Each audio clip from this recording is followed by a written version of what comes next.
बताया जा सकता है मित्रों।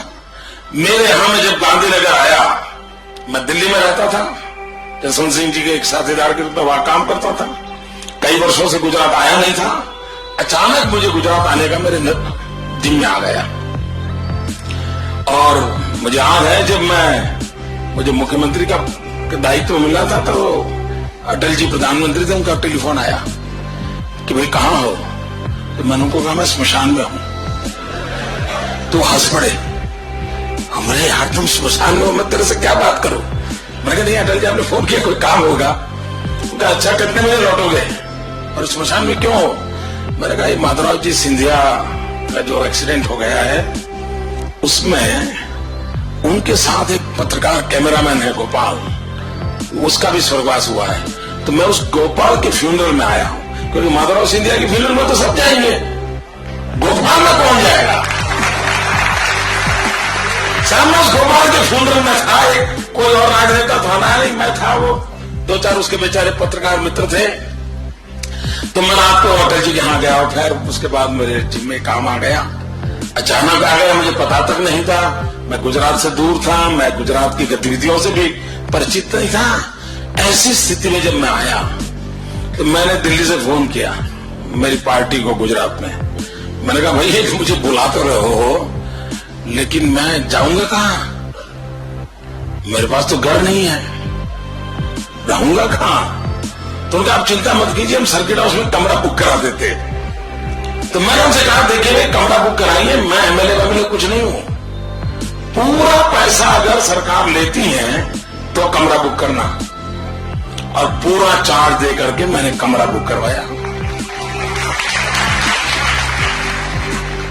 और वही जिंदगी की शुरुआत एक नए मोड़ पे आके कर रही।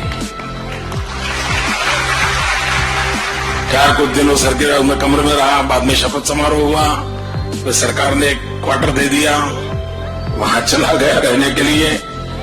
लेकिन जब मैं वहां सर्किट हाउस में था, अभी शपथ होना बाकी था, जितने लोग मुझे मिलते थे वो कहते थे मोदी जी अब आप आए हो, चुनाव सामने है, ये कैसे चुनाव जीतोगे, एक काम कर दो, बोले कम से कम लोग गांव में शाम को जब खाना खाते हो ना उस समय बिजली मिले इतना कर दो।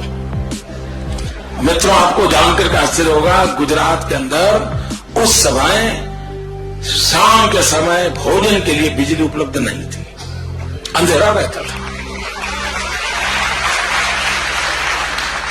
और लोग मुझे यही कहते साहब इतना कर दो। मित्रों मैं भी गांव से हूं, मैं भी गरीब परिवार से हूं, मुझे मालूम है परीक्षा के दिन होते थे और रात को बिजली चली जाती थी तो कितनी पीड़ा होती थी, उस पीड़ा को मैंने भुगता हुआ था। और मैंने तय किया मैं कुछ करूंगा। खैर मैं उस पर सोचने लगा। 2000 वो पहले जो साल थी उसमें तो कुछ कर नहीं पाया, लेकिन मैं जब चुन करके दोबारा आया तो मैंने अफसरों को बुलाया कि मैंने कहा भाई 24 घंटे बिजली देनी है।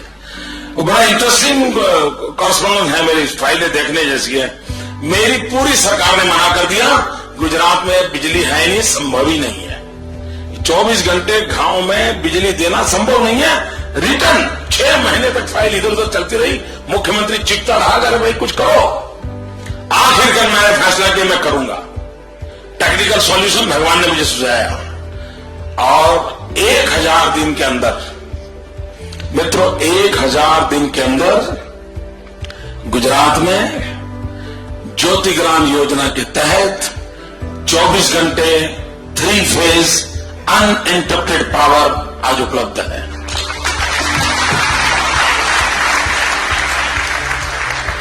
चौबीस घंटे 3 फेज अनइंटरप्टेड पावर उपलब्ध है। मित्रों 1000 दिन में 24 घंटे बिजली कैसे मिली? मैं सिर्फ ये बातें इसलिए बताना चाहता हूं कि आपको विश्वास हो कि देश बदला जा सकता है।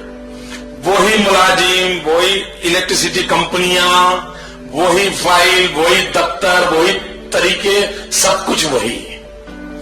और मित्रों ऐसा नहीं है कि बिजली जाने वाले स्विच ऑफ कर दी थी, अब मोदी ने कह दिया तो ऑन कर दी और बिजली चल दी, ऐसा नहीं मित्रों।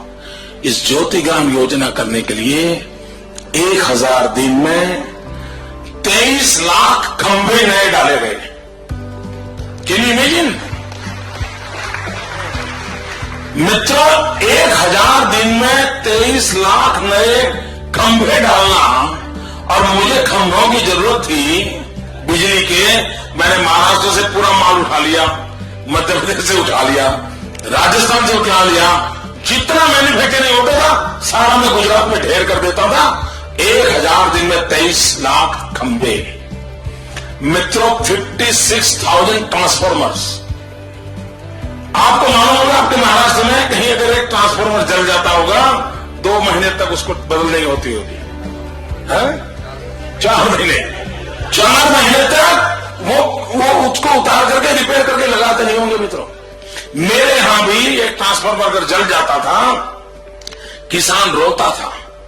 वो इलेक्ट्रिसिटी कंपनी में जाके आरती उतारता था, प्रसाद भी चढ़ा देता था, लेकिन 45 दिन तक ट्रांसफॉर्मर चेंज नहीं होता था। उसकी फसल खत्म हो जाती थी, उसके सपने चूर चूर हो जाते थे, परिस्थिति पलटती नहीं थी। मित्रों, ऐसी व्यवस्था के भीतर भीतर भी 1000 दिन में 56,000 नए ट्रांसफॉर्मर।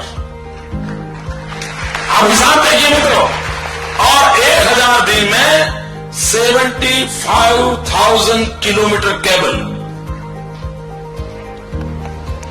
आप अंदाज कीजिए मित्रों, वही मुलाजिम, कोई एक्स्ट्रा नहीं, यही लोगों ने इतना काम किया। क्या विश्वास है कि नहीं आपको कि यह देश बदला जा सकता है?